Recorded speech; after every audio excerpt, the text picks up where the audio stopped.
Ahora sí. A ver. Entonces estábamos aquí.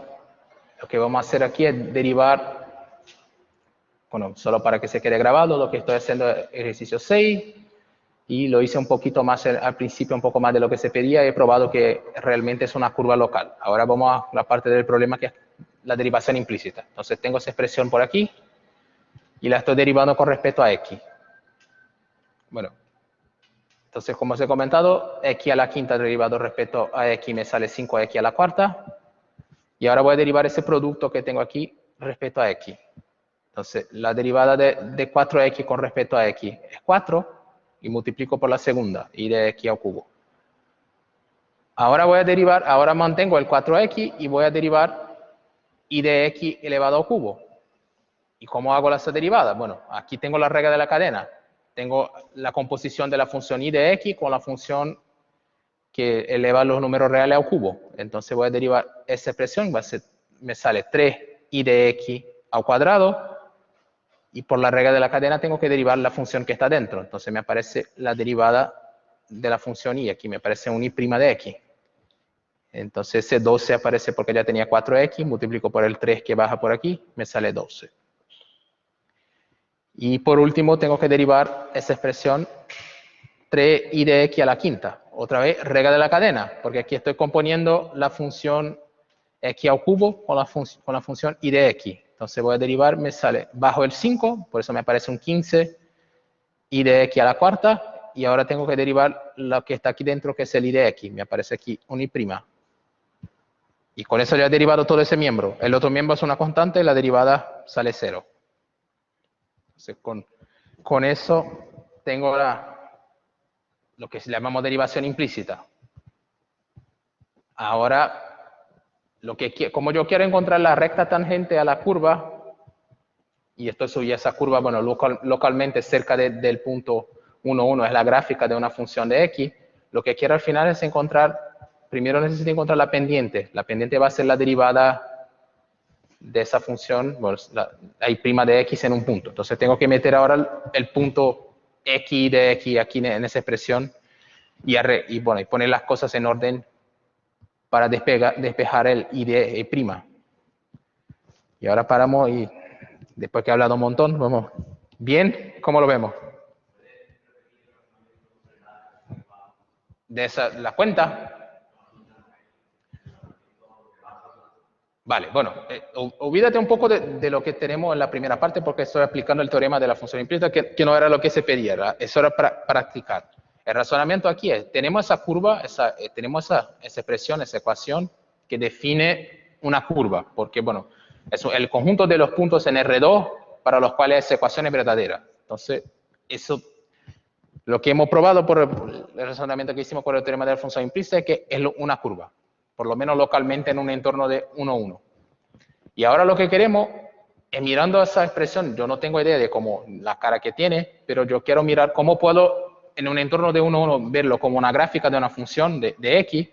Lo que quiero hacer es lo mismo que hacíamos en un cálculo en una variable, encontrar la pendiente, la ecuación de la recta tangente en ese punto, 1, 1.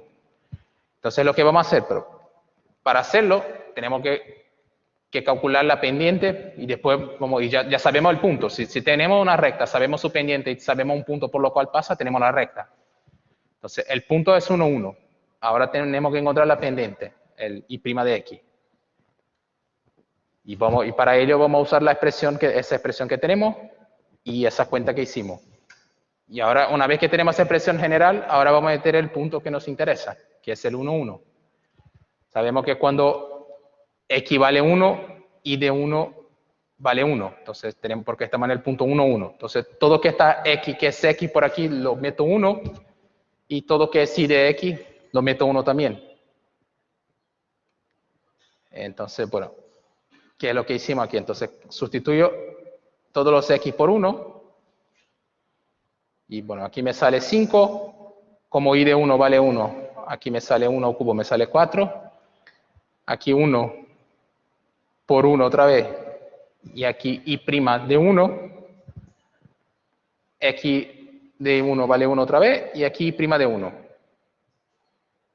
Y ahora voy a juntar las cosas y despejar el I' de 1. Entonces me sale que I' de 1 vale 3. Porque tengo 9 y aquí tengo 12 menos 15 me sale menos 3. Entonces I' vale 3. Ahora tengo la pendiente. Una vez que tengo la pendiente y sé que pasa por el punto 1, 1, sé encontrar la recta. Entonces, ahora estamos en cálculo en una variable otra vez. Entonces, la recta tangente a la curva en ese punto es la recta que tiene, bueno, sabemos cómo van las cosas. Tiene que tener esa ecuación I igual a 3x más b. ¿Por qué 3? Porque 3 es su pendiente. Y sabemos que pasa por el punto 1, 1. Entonces, cuando x vale 1, y tiene que valer 1. Entonces sustituyo eso en la ecuación, me sale 1 igual a 3 más b, y me sale que b vale menos 2. Y aquí tenemos la ecuación de la recta, 3x menos 2. ¿Bien?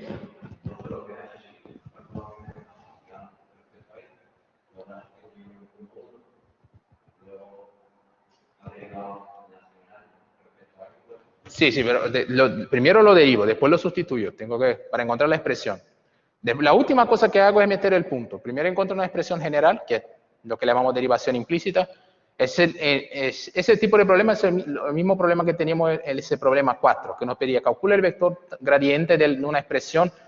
Nos está diciendo que z está definido implícitamente como dos variables, como función de x y y.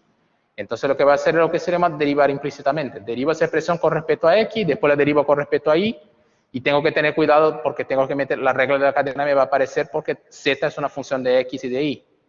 Entonces el razonamiento es lo mismo. Aquí, en ese caso, por ejemplo, es más fácil que el anterior porque solo tengo una variable. Voy a derivar las cosas todas respecto a x y no tengo más que derivar. Y bueno, los problemas que aparecen cuando tengo que resolver ese tipo de problemas es que uno a veces se olvida de la regla de la cadena. Entonces, es muy importante saber que y es una función de x, entonces toda vez que aparece dentro de una función tengo que acordarme de la regla de la cadena. Tengo, por ejemplo, cuando tengo esa parte, 3xy a la quinta. Si quiero derivar esa expresión, me va a ser 5y a la cuarta y tengo que derivar lo que está dentro. Entonces me aparece el producto y'. Y una vez que tengo esa expresión, meto el 1 por todo lado. A ver si tenemos pregunta por aquí.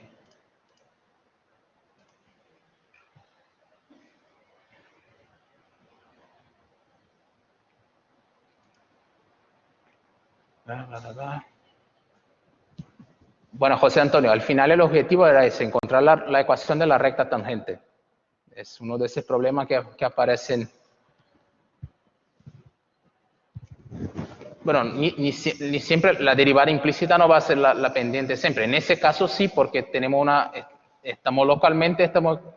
tenemos una curva, entonces localmente esa curva es la gráfica de una función. Puedo escribir en un entorno de 1, 1, puedo escribir y como variable de x. Entonces, deja ver si tengo. Deja ver si consigo hacer una cosa. Así podemos mirarlo. Yo prefiero el Grafmática.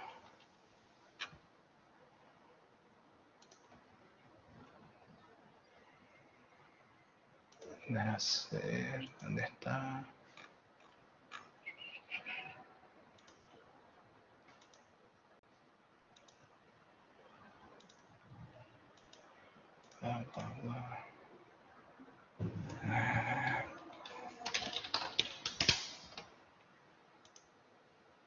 No me va a dejar instalarlo.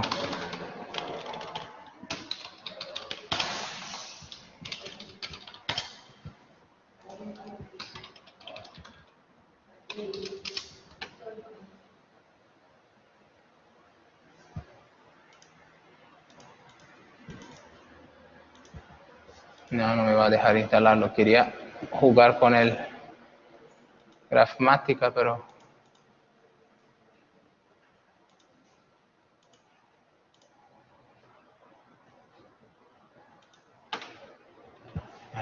después a ver si consigo hacer en otro sitio. Quería hacer unos dibujos, la gráfica para que viéramos, pero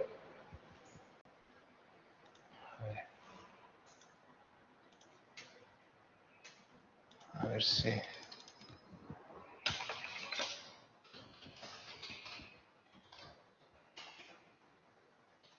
me aparece aquí.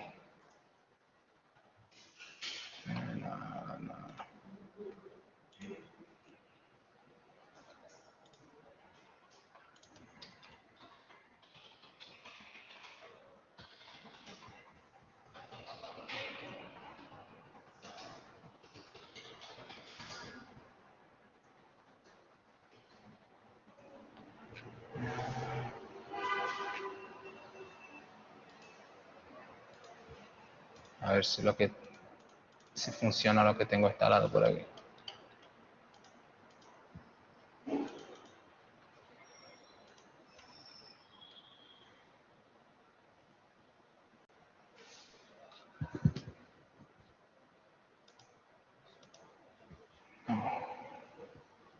Bueno, después lo voy a ver si consigo enseñarles un dibujito, pero después lo vemos. Entonces, bueno, una vez que hicimos ese, otra vez, vamos al ejercicio que tiene que ver con el teorema de la función inversa.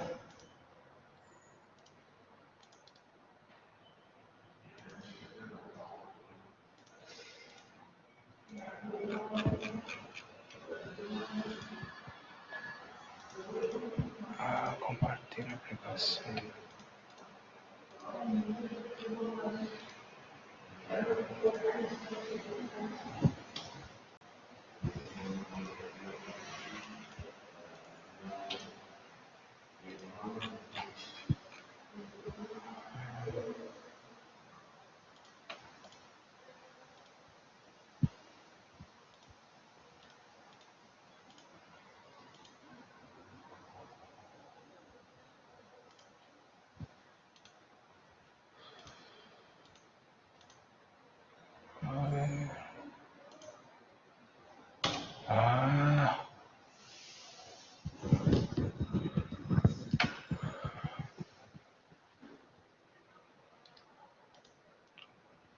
Bueno, el ejercicio 12 que vamos a hacer ahora es una aplicación del teorema de la función inversa. Nos da una función de R2 en R2, porque bueno, o sea, hay que acordar que el teorema de la función inversa solo puedo aplicar si estamos trabajando en la misma dimensión. Entonces tengo que trabajar con funciones de Rn en Rn. Entonces ahora estamos en una función de R2 en R2 y nos pide, se la llama F barra, y nos pide para estudiar dónde esa función es localmente invertible. Después nos pide encontrar el mayor subconjunto de R2 donde la función es inyectiva y calcular su inversa entre ese conjunto y su imagen. Y bueno, al final después comprobar que las matrices inversas, la matriz de F, jacobiana de F de la inversa son matrices inversas, que es lo que nos garantiza el teorema de la función implícita, de la función inversa localmente por lo menos. Entonces, al final solo la última parte es comprobar algo que ya sabemos porque el teorema ya nos garantiza. Entonces vamos a ello. La primera parte, estudiar donde F sea localmente invertible, es donde vamos a aplicar efectivamente el teorema de la función inversa. Lo que vamos a hacer es calcular la matriz jacobiana de esa expresión y ver dónde es invertible. Porque sabemos que el teorema de la función inversa nos dice que si tengo una función de Rn en Rn y calculo su matriz jacobiana en un punto, si el determinante de esa función es distinto de 0, o sea, si esa matriz es invertible, eso implica que la función es localmente invertible. Existe un entorno de ese punto donde la función es invertible. Y bueno, si la función y nos dice un poco más, nos dice que si la función es de clase CK, la inversa también es de la misma clase de diferenciabilidad de F, y nos dice que las matrices jacobianas son invertibles, una a la inversa de la otra. Entonces, vamos a calcular la matriz jacobiana de esa función F barra. Entonces, bueno, voy a hacer como siempre hago, así las cosas se quedan un poco más fáciles de ver. Voy a llamar cada una de las funciones coordinadas de F1 y F2. Entonces tengo aquí F/1, F/2, son las funciones coordenadas, son funciones de R2 en R ahora, y voy a calcular la matriz jacobiana. Entonces, bueno, que es la matriz de derivada parciales. Entonces, la derivada parcial de F barra con respecto a X, tengo esa expresión E de X más E de Y. La derivada de esa expresión con respecto a X me sale E de X. Y la derivada de esa expresión con respecto a Y me sale E de Y. Y ahora derivando esa otra expresión F2 barra con respecto a X, me va a salir E de X, y con respecto a Y, como tengo un menos aquí, me sale menos E de Y. Y bueno, y ahora con eso construye la matriz jacobiana. Entonces, todas las derivadas parciales, todas esas funciones derivadas parciales son de clase C infinito, es un comentario, porque vemos que todas las derivadas parciales son exponenciales, entonces son continuas y son derivables tantas veces que queramos. Por lo tanto, las derivadas parciales son continuas, en particular esas funciones diferenciables. Bueno, y más, es C infinito, porque esas derivadas parciales son derivables cuantas veces queramos. Entonces, esa función es C infinito. Y bueno, sabemos la matriz jacobiana es esa que está por aquí, en todo punto. Y ahora vamos a calcular el determinante de esa matriz jacobiana en un punto genérico, x, y. Bueno, el determinante es fácil ver, bueno, me sale aquí menos e de x por e de y, menos e de x por e de y, que vale menos 2 veces, aquí uso la propiedad de la suma de las exponenciales, menos 2 veces e de x más y. Bueno, como la exponencial nunca es 0, eso es siempre distinto de 0. Entonces, el determinante de la matriz jacobiana es distinto de 0 en todos los puntos. Y aquí... No te escucho.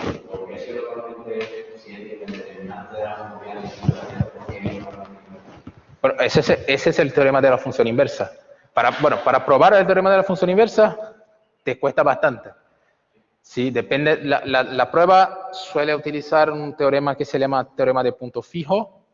Teorema de punto fijo creo que de Banach, que se llama, yo no sé. Es un teorema de punto fijo que tiene que ver con la estructura de, bueno, en la Rn, en el espacio de dimensión infinita, te dice, por ejemplo, si tengo una función de un conjunto cerrado en el mismo conjunto, por ejemplo, cojamos una bola cerrada. Si tengo una bola cerrada y tengo una función que va de una bola cerrada en una bola cerrada, y esa función es lo que llamamos una contracción, o sea, es una función que si cojo dos puntos X y sus imágenes no aumenta la distancia entre las dos, cuando evalúo la distancia entre las imágenes, esa función tiene un punto fijo.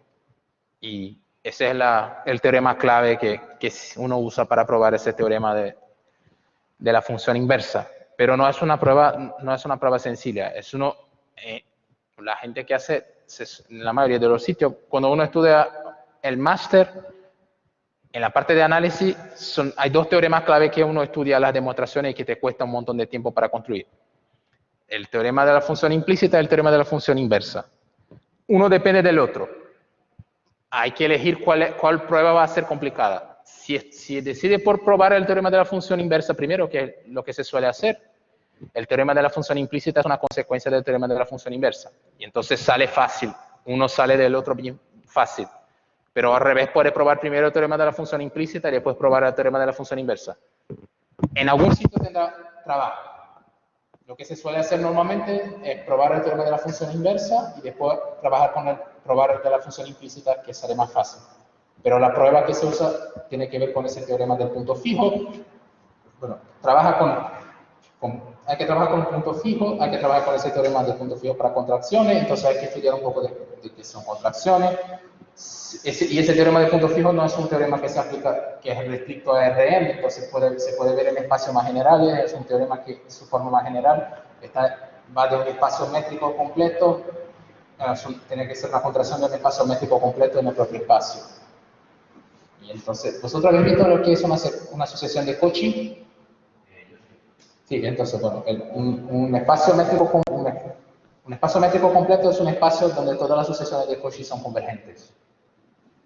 Y en particular, por ejemplo, Rn es un espacio métrico completo. La recta y todos esos espacios que estamos acostumbrados a trabajar. Todo espacio vectorial de dimensión finita que tiene una buena estructura de norma, un espacio normal, es un espacio métrico completo. No es verdad para espacios de dimensión infinita. Hay espacios de dimensión infinita que no son completos. Y entonces son un teorema mayor que se utiliza para probar este tipo de resultados. Y yo sí creo que también hay versiones del teorema de la función inversa para espacios de dimensión infinita, pero no sé mucho cómo van, porque hay que pedir más cosas, se supone, porque la Rn es un espacio que tiene muchas cosas buenas y por eso las cosas funcionan muy bien.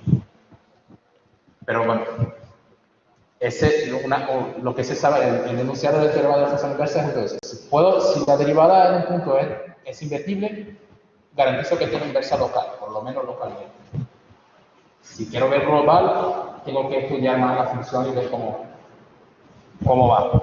Pero por lo menos localmente, sí. Y en geometría y en cálculo, todo lo que nos interesa es que las cosas funcionen localmente. Para hacer las cuentas, no me interesa mucho qué pasa globalmente.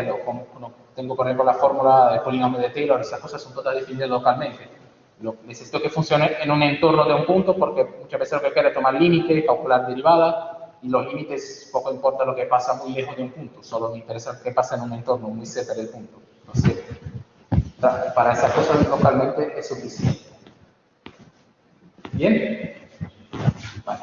Entonces, estamos aquí. La función sí es localmente invertible por el tema de la función inversa, porque su determinante jacobiano es distinto de cero en todos los puntos. Ahora, bueno, esa es la primera parte, donde es localmente invertible.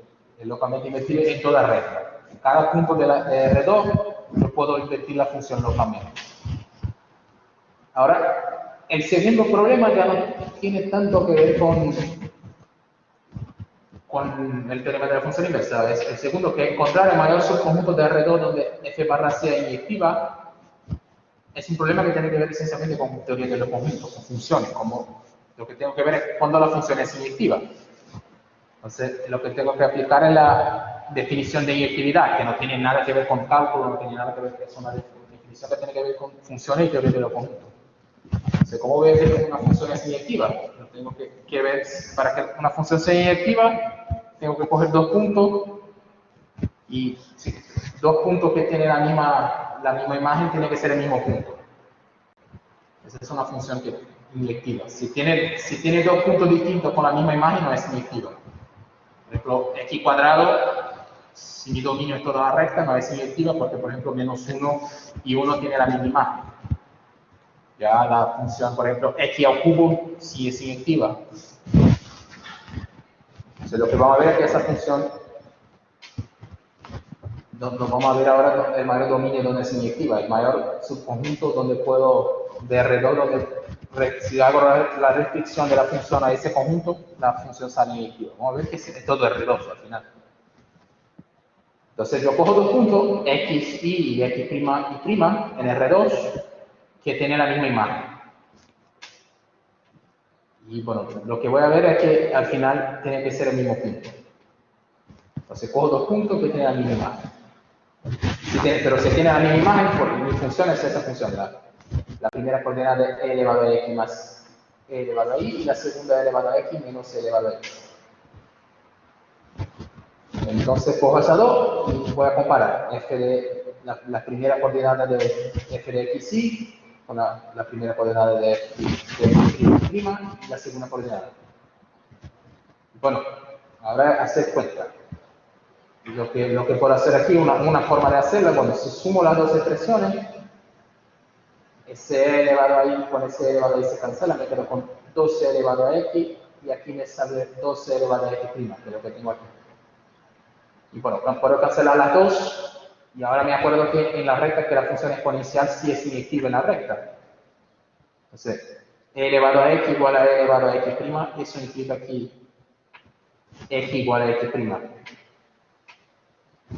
Y bueno, y ahora puedo usar eso para puedo sustituir ese x igual a x' en cualquier una de las ecuaciones. Por ejemplo, la primera, aquí me sale e elevado a x más e elevado a y igual a e elevado a x más e elevado a y'. Entonces se cancelan esas dos cosas, lo e elevado a x con e elevado a x' son lo mismo, y me quedo con e elevado a y igual a e elevado a y'.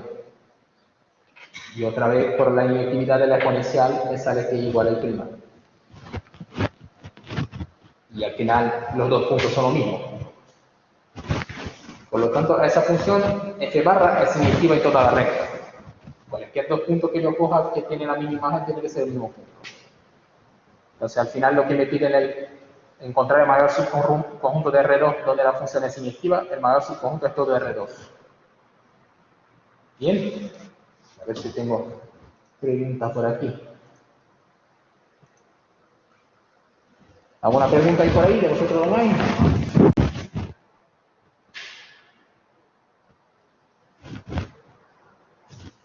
Vale, la parte de la inequidad, ¿verdad?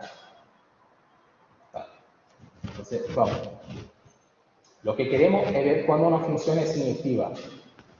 Ver dónde esa función es inequívoca. Lo que voy a ver es probar que es inequívoca en todo R2. Yo podría, por ejemplo, ser que la función no fuera inequívoca en todo R2, por ejemplo, bueno, ha sido la puerta, ¿no? Yo no estaba mirando, pensé que se había caído algo al lado. Bueno, volvamos. Entonces yo quiero ver dónde la función es inequívoca y yo podría pasar que no fuera en todo R2. Pero vamos a ver que sí es inequívoca en todo R2. Entonces yo cojo dos puntos en R2 y voy a comparar el valor de la función en esos dos puntos que tienen la misma imagen y voy a ver si consigo probar que esos dos puntos son iguales. Podría pasar, por ejemplo, que yo no consiguiera que los puntos fueran iguales, pero yo por las cuentas me apareciera alguna condición donde tendría que ser satisfecha para que los puntos fueran iguales. Entonces el subconjunto sería la restricción a esa condición. En ese caso que hemos probado que no tenemos restricción, funciona para cualquier punto, para todo R2. Entonces yo cojo dos puntos que tienen la misma imagen. Si tienen la misma imagen, bueno, miro la función, la expresión de la función es esa, elevado a x más y, elevado a x más elevado a y, elevado a x menos elevado a y. Entonces voy a comparar las dos imágenes. Tiene que ser, como son iguales, sus dos coordenadas tienen que ser iguales. Y tengo esa ecuación, esas dos ecuaciones. Ahora voy a jugar con las ecuaciones que tengo. Yo quiero ver, veo que si sumo las dos ecuaciones, miembro a miembro, si sumo esa ecuación con esa ecuación, los c elevado a y se cancelan y aquí los c elevado a y' se cancelan. Entonces me quedo con esa expresión 2c elevado a x igual a 2c elevado a x'. Y ahí de esa expresión sí consigo las dos, me da igual, yo puedo quitar las dos y me quedo con e elevado a x igual a e elevado a x'. Y ahora sí, la exponencial en la recta es inequívoca. Si no te acuerdas de eso, puedes dividirlo, porque la exponencial siempre es no nula. Yo puedo multiplicar por e elevado, por ejemplo, a menos x', y lo pongo las dos cosas al mismo lado, y me quedo con e elevado a x menos x' igual a 1. Y bueno, el único número real que la exponencial sale 1 es 0, y me quedo con x menos x' igual a 0, y al final son iguales. Es otra forma de verlo. Pero la exponencial es inequívoca. Entonces eso implica que x igual a x'. Esa es la primera parte. ¿Bien hasta ahí, Francisco? Vale. Entonces ahora la segunda parte, una vez que pruebo que x igual a x', sustituyo en alguna de las dos ecuaciones, he elegido la primera, y pues, como ya sé que e igual a x', yo sé que e elevado a x' igual a e elevado a x. Entonces yo puedo, esas dos cosas se cancelan y me quedo con e elevado a y igual a e elevado a y', y otra vez son iguales por la inequidad de la exponencial. Y por eso, bueno, al fin, lo que llego a es que x tiene que ser igual a x' y y'. Entonces la función es inequívoca. Porque cualquier dos puntos que tienen la misma imagen tiene que ser el mismo punto. Eso quiere decir inequívoca. Otra forma de ver es que si tengo puntos con imágenes distintas, tiene que ser distinto. Entonces, con ello veo que el mayor subconjunto donde la función es inyectiva es R2.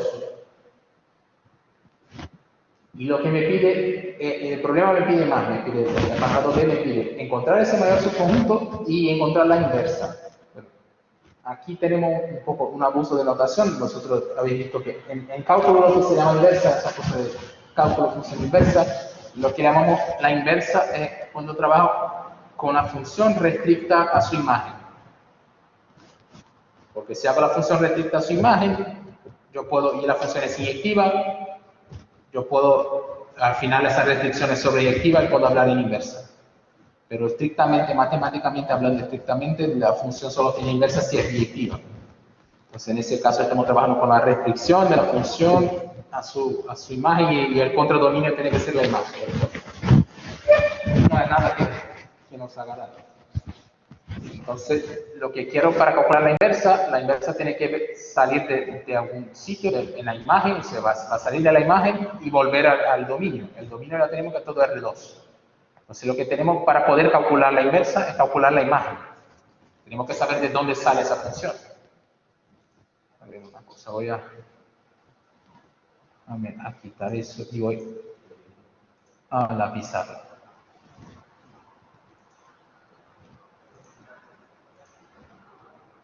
Ahora por lo menos una parte.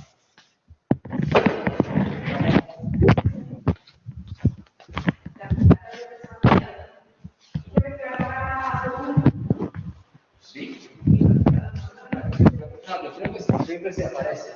Que creo que lo he cambiado. A ver. Y vemos esta pared. Tenemos la función, esa F barra, que va de R2 en R2, y hemos probado lo que hemos probado es que F inyectiva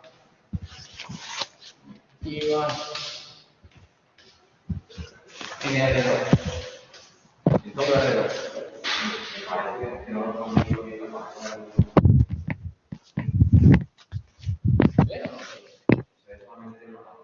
Vosotros me estáis viendo, ¿no?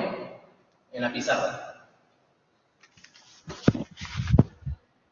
Sí, está aumentada. ¿Cómo hago para disminuirla? Porque no tengo idea. A ver si la quito y la meto otra vez.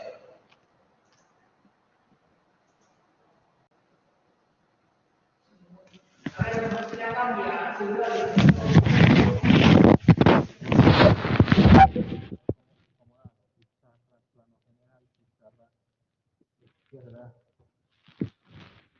Ahí.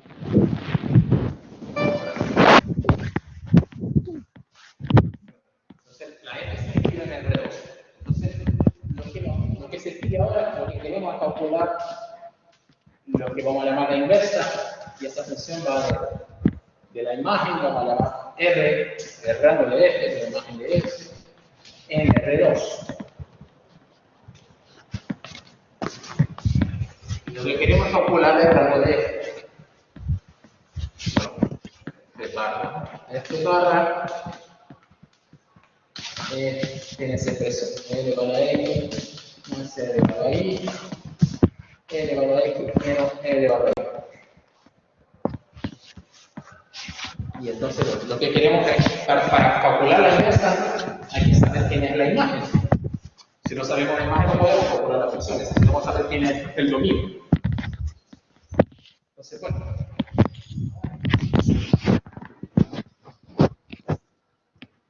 Se me ha caído la pestaca, deja ver.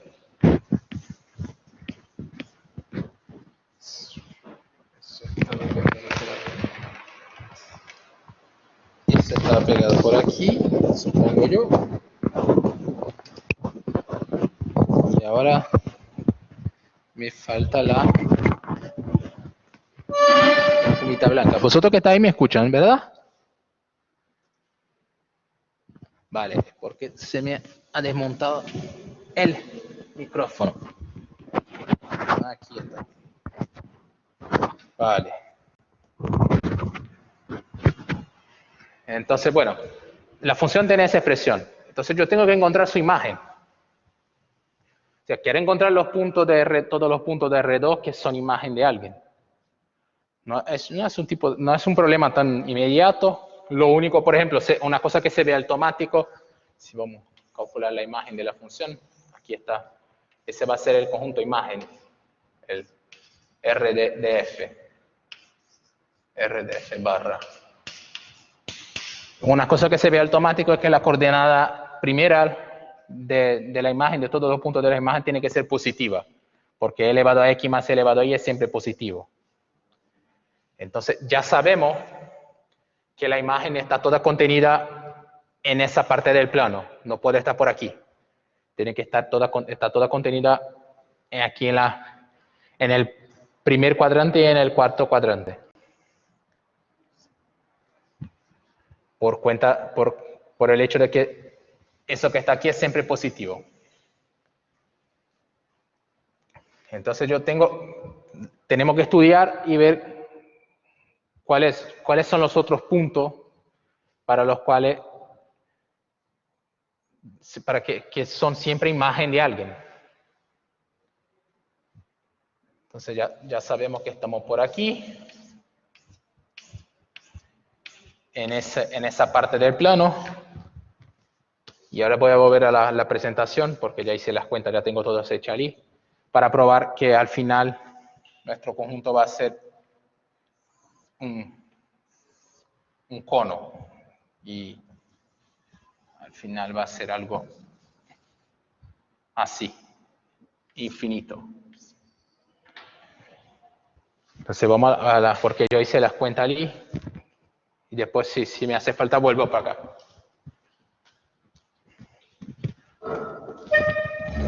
Entonces vuelvo a lo que tenía antes, que era eso que estaba por aquí. Entonces vamos a la parte de encontrar la imagen, que es lo que os estaba comentando por aquí.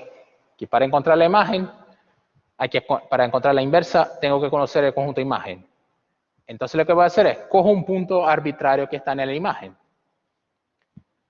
Y bueno, ya he probado que la función es inyectiva. Como la función es inyectiva, existe un único x y un único punto x y en R2 para el cual esas dos relaciones son verdaderas, para el cual ese punto es imagen de x y. ¿Vale? Y ahora lo que voy a hacer es jugar con eso y ver qué tipo de información yo obtengo respecto de A y al respecto de B. Porque al final lo que quiero saber es qué pasa con A y B, qué restricción tengo que imponer en ese punto para que sea imagen. Entonces, ya sabemos que justo que os he comentado aquí, mi imagen tiene que estar en el primer y en el cuarto cuadrante, porque e elevado a x más e elevado a y son siempre positivos. Entonces, A es siempre positivo. Y ahora, bueno, si yo sumo esas dos ecuaciones, mismo truco que hice antes, yo me quedo con e elevado a x igual a a más b por 2. Y bueno, esa ecuación yo puedo resolverla en principio. Yo no sé. ¿Cómo tengo esa expresión? Como la sumo y me quedo con 2e elevado a x igual a a más b. Como 2 es positivo y e elevado a x es positivo, eso me garantiza que a más b es positivo. Entonces, a más b por 2 es positivo, y entonces me quedo con e elevado a x igual a a más b por 2. Como ya sé que eso es positivo, yo puedo tomar el logaritmo.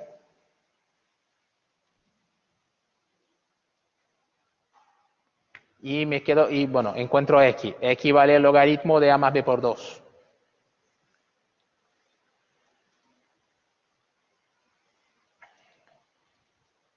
Y bueno, una restricción que tengo, como ya sé que e elevado a x es siempre positivo, o sea, a más b por 2 tiene que ser positivo, y eso implica que menos b es menor que a. Y ya sé quién tiene que ser x. Lo puse aquí porque queremos calcular la inversa, entonces ya tenemos por lo menos la primera coordenada de la inversa. Y ahora si restamos, al revés de sumar, restamos las dos ecuaciones. Había sumado antes, ahora voy a restar. Voy a hacer esa menos esa, para cancelar los c elevado a x y que me aparezca 2c elevado a y. Me sale 2c elevado a y igual a menos b. Otra vez, como 2c elevado a y, como e elevado a y es positivo y 2 es positivo, ya me sale que a menos b tiene que ser positivo. Tomo el logaritmo otra vez, me sale y el logaritmo de a menos b por 2. Y en particular, como a menos b positivo, me sale que a es mayor que b. Y ya tengo una expresión para el valor de y, para y. Y ahora, bueno, y aquí yo escribí un montón, pero con esas dos cuentas que hicimos aquí ya lo tenemos todo. Ya sabemos quién es la inversa, ya sabemos quién es el conjunto imagen, que es lo que escribí aquí. ¿Por qué sabemos eso? Bueno, porque hemos probado que como estamos suponiendo que A y B están en la imagen, he cogido dos puntos cualesquiera que están en la imagen, yo he probado que A tiene que ser mayor que menos B y A tiene que ser mayor que B. O sea, como A es la primera coordenada del punto y B es la segunda, como si A es mayor que B y mayor que menos B, en particular A es mayor que el valor absoluto de B. Entonces mi imagen está contenida en ese conjunto, el conjunto de los puntos X y en R2, tal es que X es mayor que el valor absoluto de Y. Entonces mi imagen es un subconjunto de ese conjunto. Y al final después si lo miramos, si cojo cualquier punto que está por aquí, es fácil ver que está en la imagen. Y bueno, y ese conjunto es justo el cono que he dibujado antes. A ver, bien por ahí.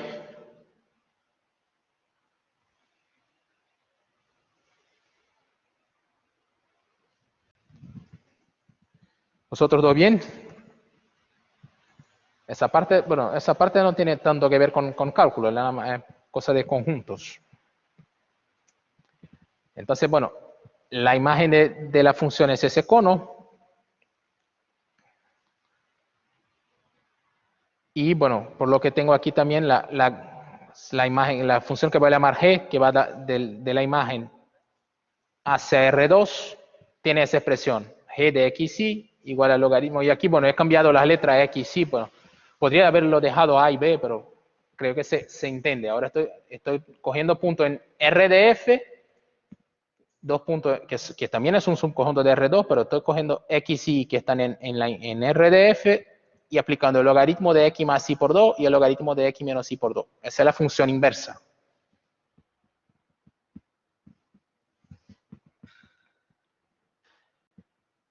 Y bueno, sabemos que f barra es de clase C infinito, localmente invertible en un entorno de cualquier punto de R2.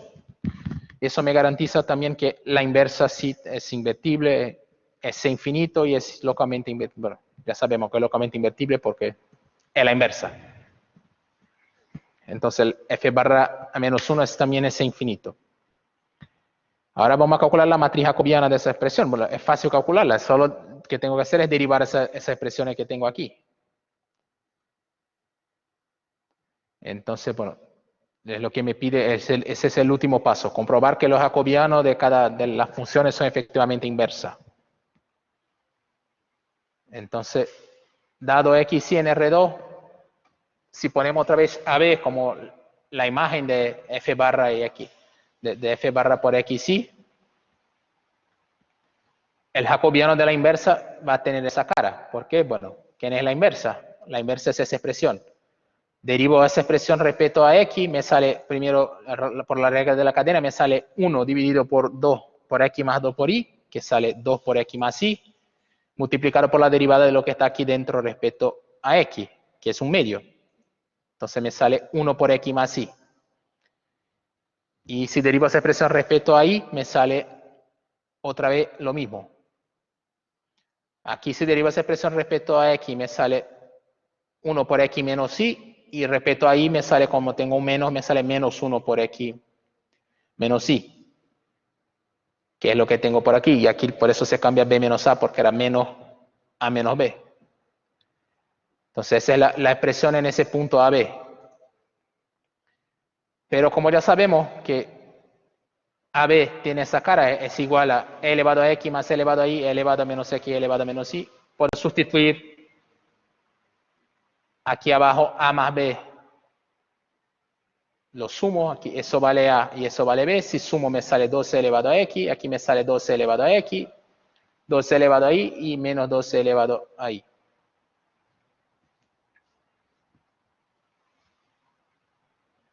A ver si lo hice bien aquí. Sí, b menos a, vale. Entonces, esa es la expresión de la inversa en función de x y de y. Y ya teníamos la expresión de la matriz jacobiana, que es justo esa aquí. Entonces, ahora todo lo que tengo que ver es multiplicar. Entonces, aquí tengo la matriz jacobiana de la función f barra en el punto x, y aquí tengo la matriz jacobiana de f barra en el punto f de x, que es el AB. Multiplico las dos y hago las cuentas. Y veo que sale la identidad. Bueno, esas cuentas no sirven para nada. Yo ya sabía, por el teorema de la función inversa, ya me garantizaba que era la identidad. El problema me pide para ver, para verificarlo, pero el teorema de la función inversa ya me garantizaba que eso era verdadero.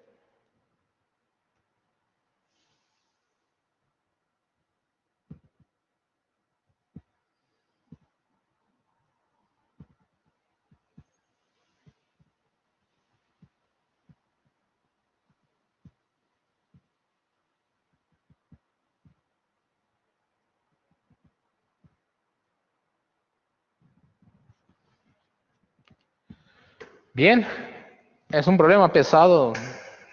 Bueno, creo que nada más para practicar el enunciado, el teorema y todas esas cosas de inversa, pero no es un problema tan interesante.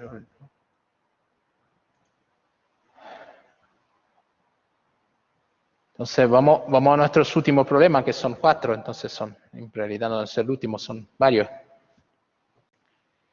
Bien por ahí, todos son ahí online.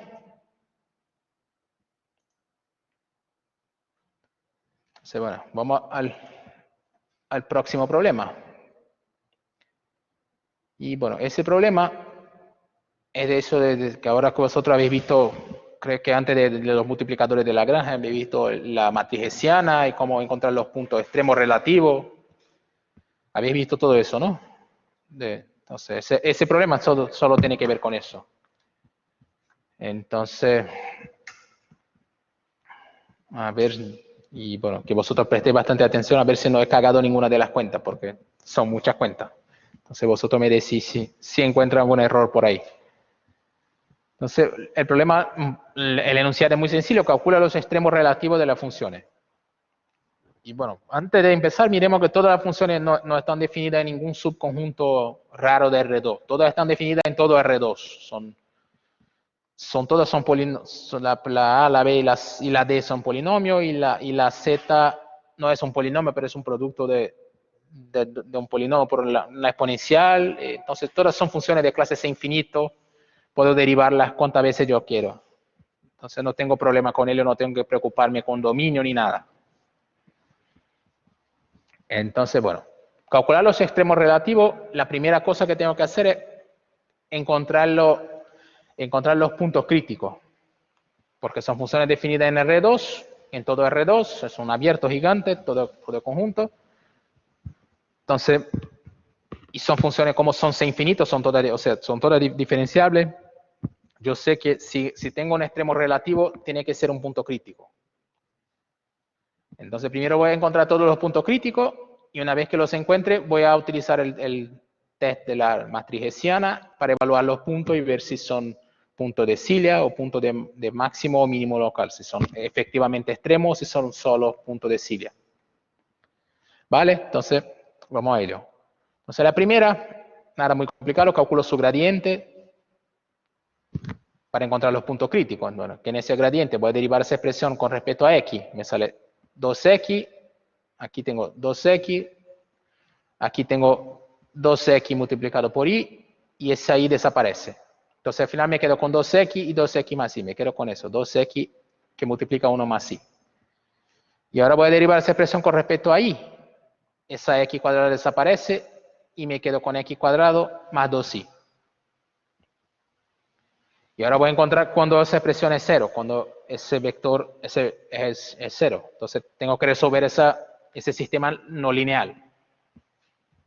A ver, todos los problemas que tienen que ver con eso, voy a caer en sistemas no lineales. Creo que todos, sí.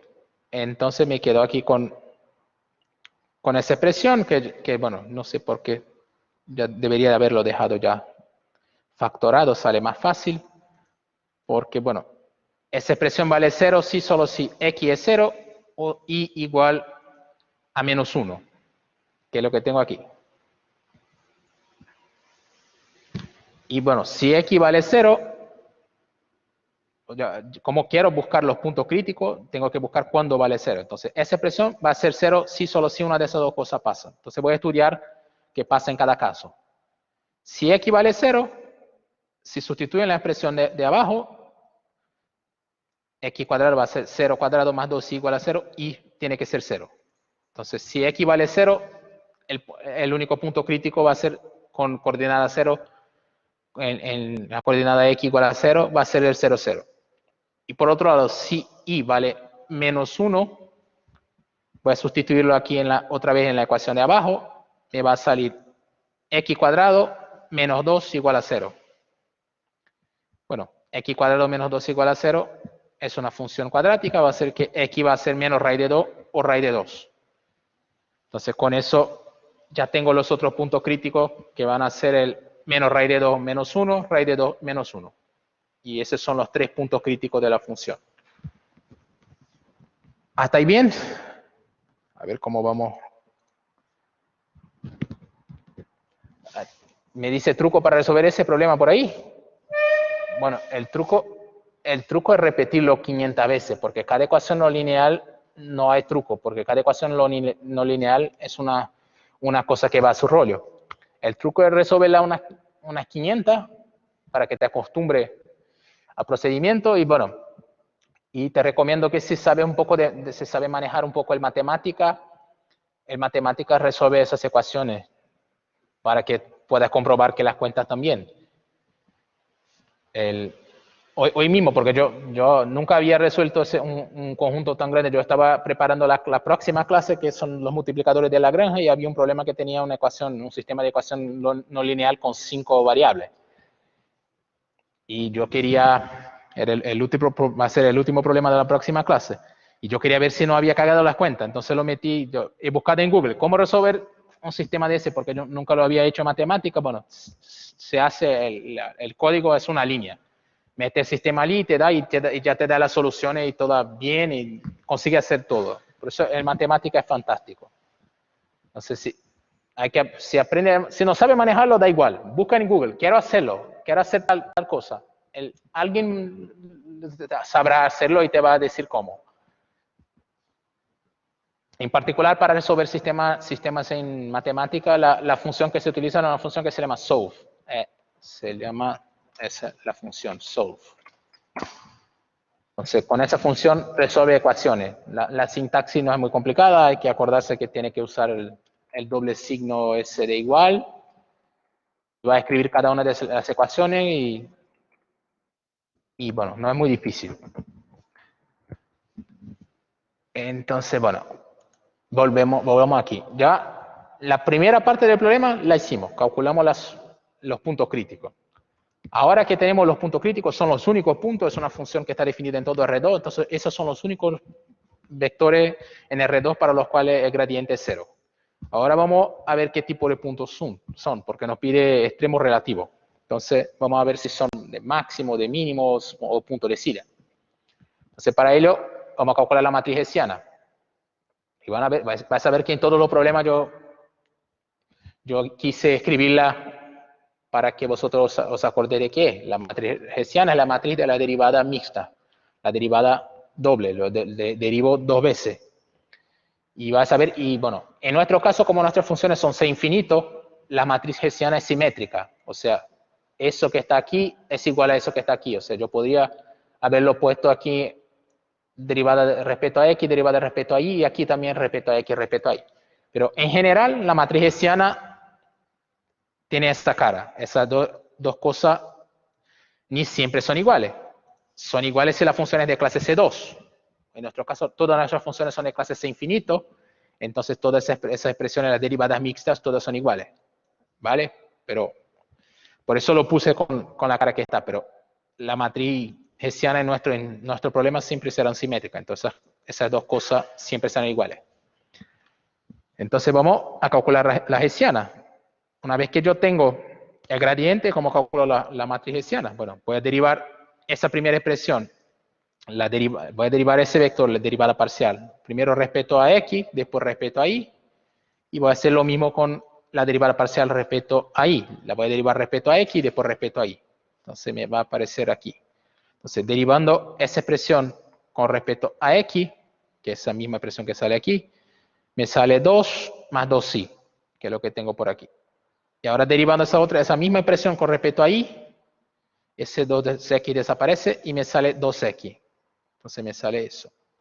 Y ahora vamos a ver que sí es simétrica. Ahora voy a derivar esa expresión con respecto a x, me va a salir 2x, y con respecto a y me sale 2. Y aquí tengo la matriz hessiana. Entonces, en cualquier punto xy del plano, esa es la matriz hessiana, tiene esa cara.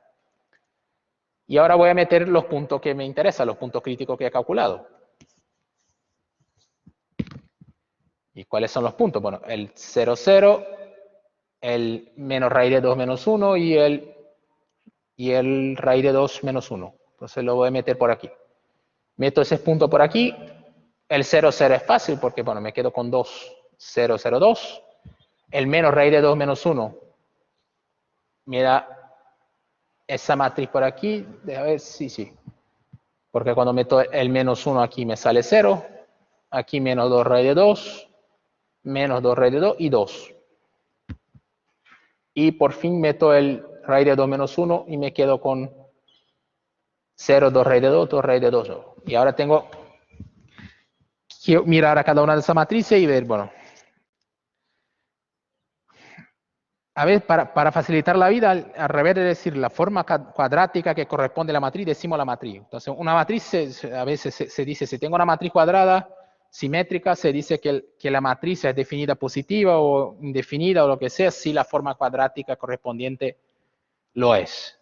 Entonces, vamos a ver qué pasa con esa matriz. La primera es fácil de ver, porque la primera es una matriz diagonal. Entonces, los autovalores son 2 y 2. Los dos autovalores de la matriz son el número 2 y los dos son positivos. Entonces yo sé que si los autovalores de la matriz son positivos, la forma cuadrática, o sea, la matriz es positiva definida. Entonces la primera es fácil, porque como h de f de 0, 0 tiene 2 como su único autovalor y es positivo, la matriz es positiva definida. Si es positiva definida, no sé cómo se llama, el test de la hessiana o el test de la derivada segunda, como queráis llamarlo, me va a decir que 0, 0 es un mínimo relativo.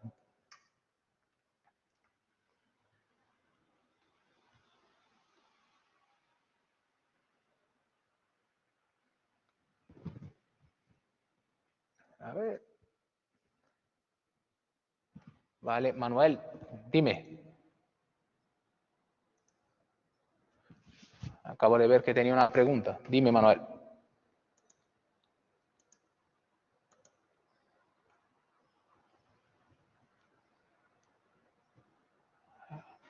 Ah, vale, John. Sin problema. Entonces, bueno, volvamos. Entonces ahora voy. Esa era fácil porque los autovalores ya estaban por ahí. Entonces vamos a las otras dos. Lo que vamos a ver, vamos a calcular su determinante. Primero, porque se puede evaluar el determinante y los menores y todo, pero voy a los determinantes. Porque si estamos en el caso 2 por 2, sabemos que si la matriz, si tenemos una matriz 2 por 2, si su determinante es negativo, va a ser indefinida, porque si es negativo, tiene que tener signos distintos. Entonces va a tener un autovalor negativo y otro positivo.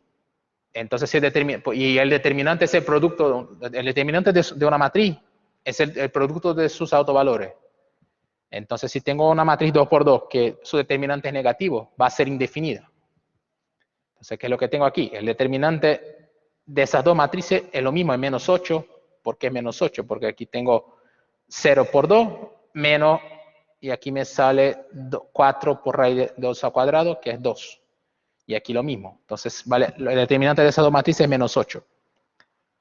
Entonces, como es negativo, las dos matrices son indefinidas y por lo tanto, menos raíz de 2 menos 1 y raíz de 2 menos 1 son puntos de Cilia. Y con ello hemos clasificado todos los 3 puntos críticos.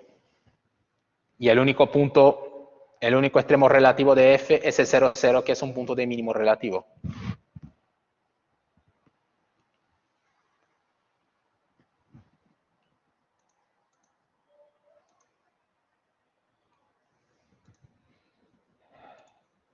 Bien, eso era facilito, no había tantas cuentas. Entonces, vamos al próximo. Bueno, el próximo ya tiene aquí, si miramos, ya tiene un parámetro aquí. Es una función también de R2, de R2 en R, pero tiene un parámetro, tiene una A por aquí. Vamos a ver cuánto, si ese A que se nos atrapalla, ¿qué hace con ese A? Entonces, vamos a ver cómo trabajamos. Entonces, la función está llamada z en el ejercicio. Entonces, voy a calcular el gradiente de z en el punto xy. Entonces, tiene esa cara, voy a derivar eso respecto a x, me sale aquí 4x al cubo, y solo tengo x otra vez aquí en esa parte, entonces me va a salir 4a al cuadrado y. Y lo mismo cuando calculo la derivada con respecto a y, me sale 4y al cubo, y aquí solo tengo y otra vez por aquí, entonces me va a salir menos 4a al cuadrado x. Entonces ese es el gradiente para todo x y en R2. Entonces los candidatos a extremo relativo de z son los puntos críticos. Entonces ahora tengo que resolver ese sistema no lineal. Entonces vamos a ver cómo lo hacemos. Tenemos dos opciones. Vamos a ver, bueno, podríamos estudiarlo y verlo. Si miramos bien, va a ver que los problemas que tenemos es si A es 0 o si A no es 0. Entonces vamos a ver primero qué pasa cuando A es 0.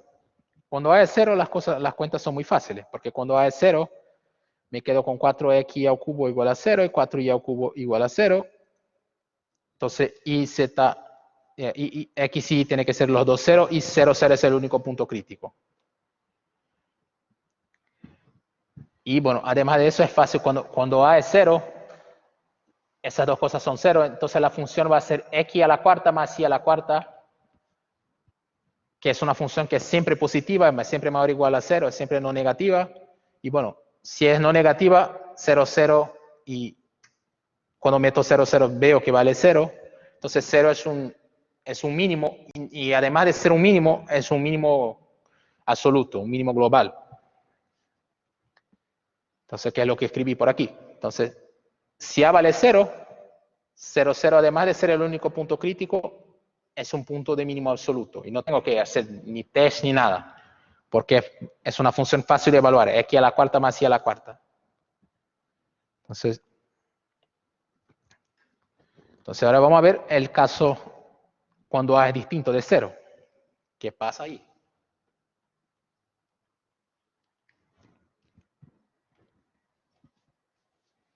Entonces, el caso, ahora supongamos que A es distinto de 0. Y ahora vamos a tener que movernos un poco con esas cuentas, lo que me habéis preguntado. Sistemas no lineales. Hay que pensar, hay que jugar, cada sistema va a su juego. Entonces, vamos. Supongamos ahora A distinto de 0. Ahora, la elección que hice para resolverlo, yo he restado la primera por la segunda. Bueno, podría restarla o podría compararla, porque las dos son iguales a 0, las dos expresiones son iguales. Pero, bueno, da igual cómo lo veáis. Al final las cuentas serán las mismas. Entonces, si hago la primera ecuación menos la segunda, yo me quedo con eso. Me quedo con x al cubo. Ese 4 lo pongo en evidencia porque está por todas partes. Me quedo con x al cubo menos y al cubo más a cuadrado multiplicando x menos y. Y bueno, no sé si vosotros os acordáis. Aquí tengo la diferencia de dos. Tengo x al cubo menos y al cubo, es una diferencia de dos cubos. Y bueno, es un teorema ese de que se ve, uno ve en álgebra, algo así, que x elevado a n menos y elevado a n siempre es divisible por x menos y. X menos y es siempre un factor. Que es lo que he utilizado por aquí. Si vosotros miráis, bueno, x al cubo menos y al cubo, yo puedo factorarlo como x menos y multiplicado por esa primera parte aquí. X cuadrado más xy más y al cuadrado. Entonces yo puedo poner el x menos y en evidencia. Y bueno, ya me he quitado el 4 porque si ese producto vale 0, eso tiene que ser 0 porque 4 es distinto de 0. Entonces eso implica que esa expresión, ese producto tiene que ser 0. Y ahora miramos una cosa especial que tenemos aquí. Eso en particular implica que esa expresión, ese producto vale 0 si solo si x igual a y, o sea, x menos y igual a 0, o si lo que está aquí vale 0. Y ahora lo que vamos a ver es que eso que está por aquí nunca puede ser 0.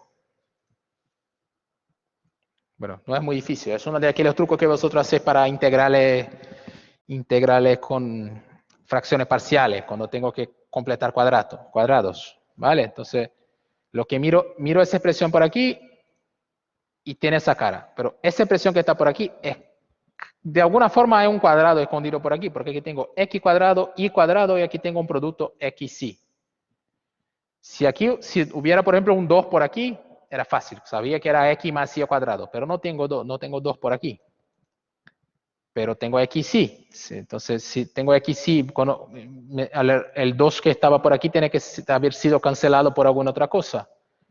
Entonces, esa expresión en algún sitio tiene... La expresión que me aparecería el xy sería x más y por 2, por ejemplo. Podría haberlo puesto simétrico, podría haberlo puesto x por 2 más y, pero da igual. Porque x más y por 2 al cuadrado sale x cuadrado más 2 veces xy por 2, que sale justo xy, más y por 2 al cuadrado, que sería y por 2 y al cuadrado dividido por 4. Entonces, es casi eso. La parte que me resta, que tengo que meter más, es el 3y cuadrado por 4. Entonces, esas dos cosas, la suma de esas dos partes, tiene esa primera parte, x cuadrado más xy más y cuadrado. Y bueno, aquí tengo un cuadrado, aquí tengo un cuadrado y aquí tengo un cuadrado. Y yo sé, por mi hipótesis, es que A es distinto de 0. Entonces, A cuadrado es positivo porque es distinto de 0. Entonces, estoy sumando 3 cuadrados y una de las partes es positiva. Entonces, toda la expresión es positiva. Entonces, esa expresión nunca es 0. Entonces, la única posibilidad que tengo es que x menos y sea 0. Entonces, eso vale 0 si solo si x igual a y. Bien. Esa parte, razonamiento un poco más, hay que jugar un poco con un poquito de álgebra, pero no es tan difícil. Y entonces, bueno, una vez que si A es distinto de 0, la conclusión que llego es que los puntos críticos tienen que ser los puntos para los cuales x igual a y. Bien, ahora que sé que x tiene que ser igual a y, tengo que sustituir eso en mis ecuaciones a ver si encuentro quién tiene que ser x y. Entonces, si sustituyo, por ejemplo, puedo elegir la primera o la segunda, son simétricas, bueno, voy a elegir la primera, sustituyo y por x en la primera ecuación, me quedo con 4x cuadrado menos 4a cuadrado x. Me quedo con esa expresión. Aquí sustituyo y por x. Y puedo factorar eso porque me quedo aquí con 4x, aquí me queda el 4x al cubo y menos 4a cuadrado x. Puedo poner 4x en evidencia y me quedaría con 4x y x cuadrado menos a cuadrado, que es lo mismo que x más a, x menos a. Entonces, de esa expresión me saco eso y por fin, esa expresión es 0 si solo si x vale 0, x vale menos a o x vale a. Y bueno, ya está, y eso todo está dentro de la hipótesis de que x igual a y. Por lo tanto, los puntos críticos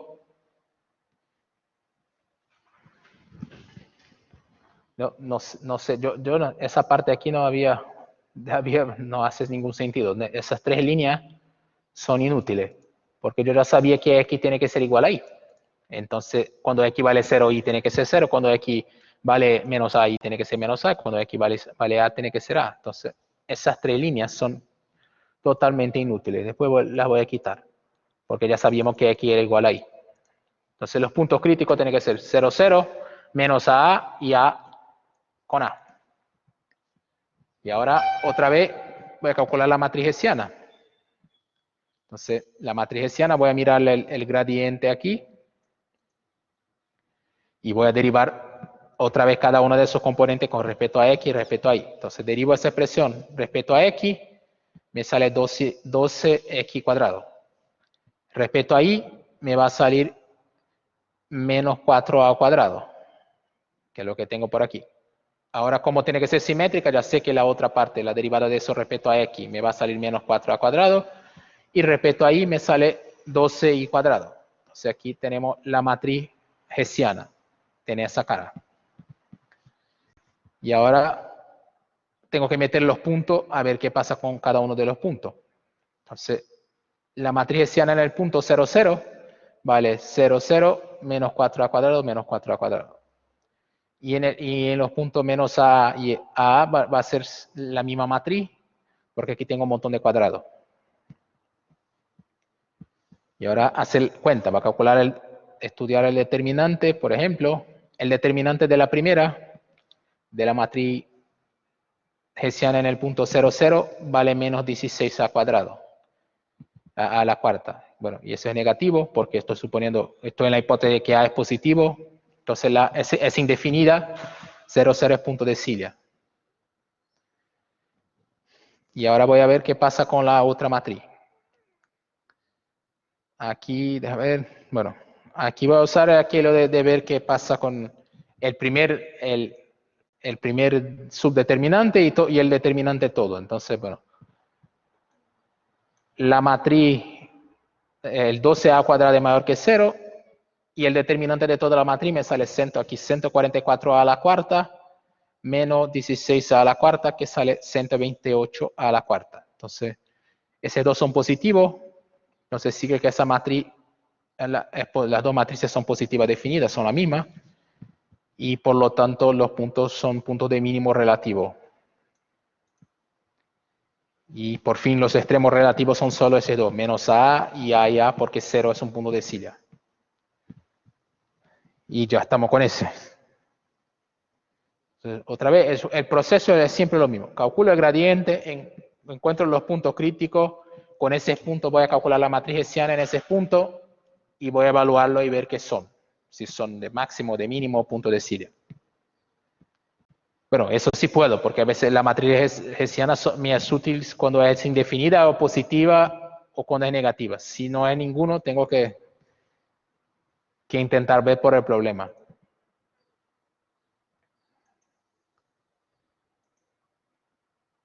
Bien, ese. Un poco más complicado, pero...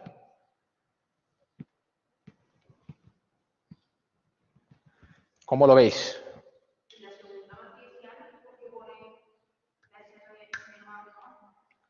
¿Esa que está por aquí? La segunda... Esa que está por aquí, es que es la misma matriz.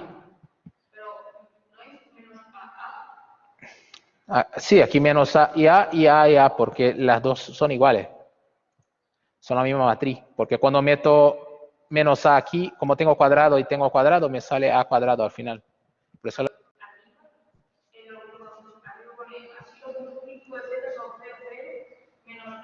sí, aquí está mal. Eso está mal. Aquí creo que era el único sitio. Después tengo entonces que quitar las tres líneas y arreglar eso.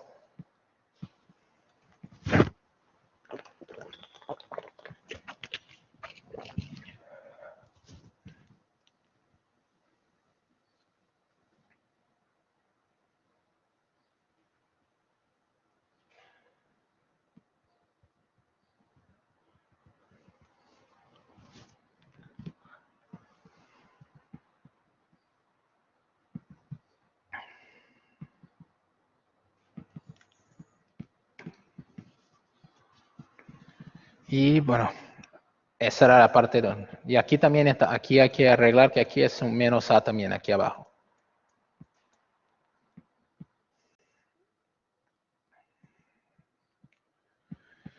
Y bueno, ya estamos con ese. Ahora vamos al otro. Ese otro yo creo que te da un poco más de trabajo. También no es muy complicado, pero es que las cuentas, las derivadas son un poco más pesadas de calcular porque tengo un producto, pero es lo que hay. Entonces vamos al apartado C. Entonces la función que tenemos es e elevado, xy multiplicado a e elevado a x más 2y. Entonces vamos al gradiente. Para el gradiente hay que hacer un montón de cuentas porque tenemos un producto, entonces tengo que meter la regla del producto, voy a derivar eso respecto a x, entonces eso me sale derivada de la primera por la segunda, entonces me sale y elevado a e elevado a y multiplicado por e elevado a x más 2y, y ahora la derivada de la segunda sale x y elevado a x más 2y, porque aquí solo tengo el exponente que está aquí dentro es 1, entonces esa parte es fácil. Me sale eso y ahora derivar respecto a y. Derivar esa expresión con respecto a y. La primera parte, bueno, derivada de la primera va a ser x multiplicado por e elevado a x más 2y. Y ahora la segunda va a ser xy y ahora derivo esa expresión e elevado a x más 2y respecto a x. Por la regla de la cadena eso me sale e elevado a x más 2y. Y tengo un 2 aquí dentro, entonces ese 2 tengo que sacarlo para afuera por la regla de la cadena. Por eso me queda esa expresión que está aquí. Entonces, ese es el gradiente. Y ahora tengo que ver cuándo, buscar los puntos críticos y ver cuándo esas dos expresiones son cero. Entonces, los candidatos van a ser los puntos críticos, son los puntos para los cuales esa expresión es cero. Bueno, por suerte tengo exponenciales. Entonces, las exponenciales no me atrapan en nada porque las exponenciales son siempre positivas. Entonces, la primera expresión es cero si solo si x igual a menos 1 o y igual a 0. Entonces, si x vale menos 1, yo puedo sustituir en alguna de las otras, lo sustituyo en la otra ecuación, si x vale menos 1, la meto, la he metido en la de abajo ahora. Porque aquí esa expresión es siempre distinta de 0, entonces me sale menos 1 y 1 más 2 sí tiene que ser 0. Entonces, esa expresión es verdadera si, solo si y igual a un medio, menos un medio. Y ahora si y igual a 0, cuando lo meto aquí me sale x tiene que ser 0. Entonces los puntos críticos son facilitos. Tengo dos puntos críticos, menos 1, menos un medio y 0, 0. Las cuentas son complicadas para calcular la derivada, pero al final los puntos críticos son fáciles porque las exponenciales son siempre positivas, entonces no juega un papel en esos productos. Y ahora tengo dos puntos, voy a calcular la matriz hessiana en cada uno de los puntos. Bueno, esa es la parte un poco complicada, calcular la hessiana. Porque tengo ahora que derivar eso, esa expresión respecto a x, entonces aquí tengo un producto, sale eso que tengo por aquí, después tengo que derivar eso respecto a y, también tengo un producto, y bueno, si vosotros hacéis las cuentas va a aparecer un montón de cosas, lo bueno es poner todo lo que pueda en evidencia, porque así después podemos evaluar las cosas más fácil. Y aquí lo mismo, como la matriz es simétrica, lo bueno es que como es simétrica, eso va a ser igual a eso, entonces podría hacer solo la cuenta una sola vez, y derivo otra vez esa expresión respecto a y, que me sale eso que está aquí. Y ahora es meter los puntos, y lo bueno es que cuando meto los puntos un montón de cosas desaparecen. Entonces cuando meto el menos 1, menos un medio en esa expresión, lo que está por aquí, esa parte va a desaparecer porque aquí tengo 1 más 2i, entonces todo que esté menos un medio me quedo con 0, 0. Y al final lo que está por aquí me quedo con Si meto el menos 1 aquí me sale menos 1, multiplicado por 2 veces menos 1 medio me sale menos 1, elevado a menos 2. 2 menos 1 vale 1, y aquí y es menos 1 medio me sale menos elevado a menos 2 por 2. Y cuando meto los puntos por aquí me sale elevado a menos 2 por menos 1. Y 1 menos 1 medio. 1 menos 1 medio me sale 1 medio. Con el 4 me sale 2. Entonces, bueno, hay que hacer las cuentas. Son cuentas, no son muy difíciles, son cuentas. Meter los números en las funciones. Lo importante es que la matriz tiene esa cara. Y lo bueno es que es una matriz diagonal. Y como es diagonal, sus autovalores son los elementos de la diagonal. Entonces, ese autovalor es negativo, ese autovalor es negativo. Entonces, los dos autovalores de esa matriz son negativos. Por lo tanto, esa matriz es negativa, es definida, negativa definida. Y entonces el punto es punto de máximo. Y eso también es fácil de ver porque es fácil, tiene un montón de cero. Cuando meto cero por aquí, aquí sale cero, aquí sale cero. Bueno, aquí sale cero porque tengo X por aquí y Y por aquí. Y bueno, esa es fácil porque su determinante es 0 menos 1, que es menos 1. El determinante es negativo. Entonces es indefinida. Ese determinante negativo es indefinida, entonces ese punto 0, 0 es punto de Cilia. Y la primera es máximo relativo. Y ya está. Lo difícil de ese problema son las cuentas porque tiene un montón de derivadas, regla de la cadena. Hay que sentarse y hacer un poco las cuentas, pero no es difícil como concepto. No hay nada muy complicado. Bien. Yo sé que pero esos ejercicios todos son muy pesados, no son divertidos. Hay que repetirlo, hacerlo y es nada más para practicar y no olvidarse de las hipótesis y todo, pero divertidos no son. Hay ejercicios más interesantes. Me gusta más lo de teoría, que tener que probar las cosas. Eso me gusta más que ese que son de hacer cuenta. Y bueno, vamos a nuestro último problema para nos marcharnos. Que hicimos, todos los problemas que hicimos hasta ahora son con 2 variables, vamos a hacer uno con 3 variables. Entonces, tengo esa función muy grandota, pero es un polinomio en 3 variables. Es muy facilita de calcular su gradiente. El gradiente está por aquí. Bueno, el gradiente es fácil porque un montón de cosas desaparecen. Si derivo esa expresión respecto a x, todo eso que está por aquí desaparece. Me quedo con 3x menos 3x cuadrado más 3. Si derivo respecto a y, me quedo con esas 3 partes. Me va a salir 4y más 4z más 3. Y si derivo respecto a z, me quedo con esas 2. Me queda 16z más 4y. Entonces, el gradiente es justo eso que está por aquí.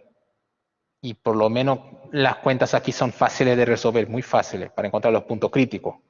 Entonces, los puntos críticos son eso. Me quedo con una parte, tengo aquí una parte que es un sistema lineal, y la otra parte, y son independientes. Y la otra parte, una cosa que solo tiene que ver con x. Entonces, la x y la y son independientes. Aquí es fácil. Tengo un sistema lineal, esencialmente. Entonces, menos 3x cuadrado más 3 es 0. Si solo si x vale menos 1 o 1.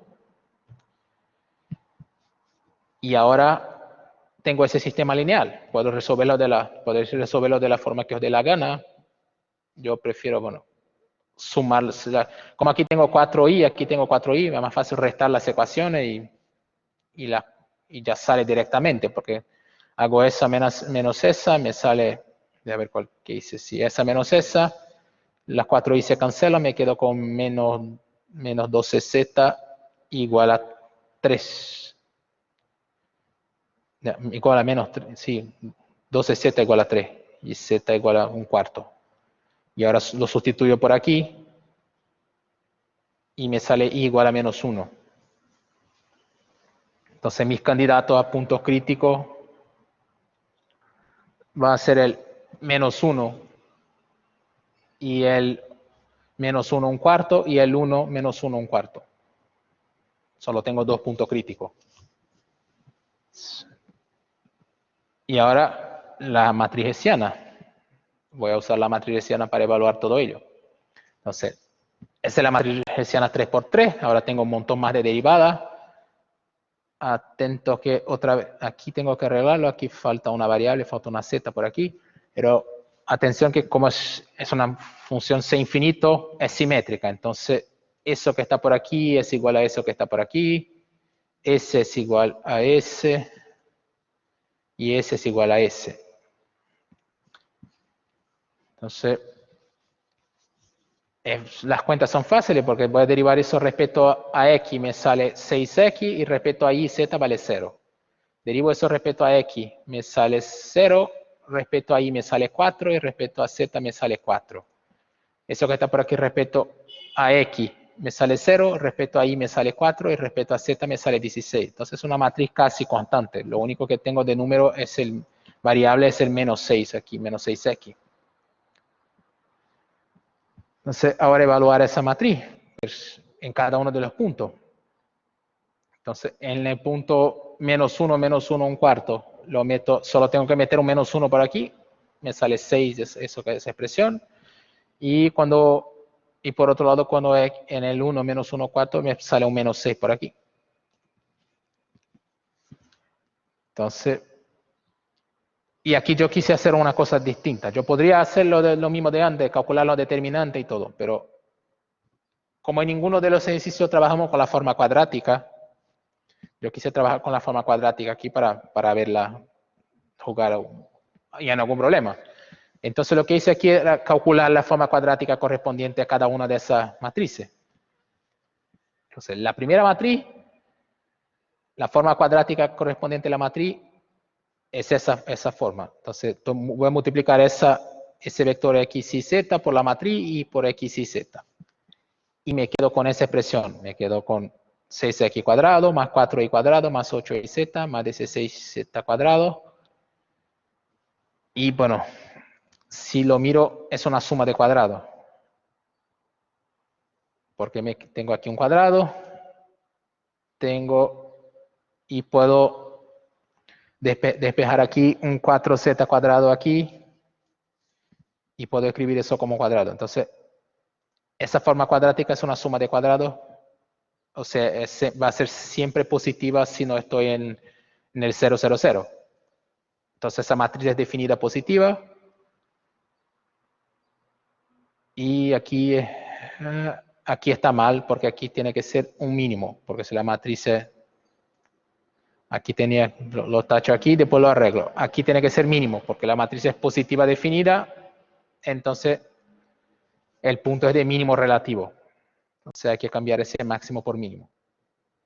Y el otro, también lo calculé la matriz la forma cuadrática correspondiente. Me sale esa expresión que está por aquí. Y esa expresión es fácil de ver que no es que es indefinida. Porque aquí tengo un montón de cosas. Tengo eso que es un positivo, ese que es un positivo. Tengo esa cosa que tengo control porque son dos negativos. Y tengo aquí otra cosa positiva.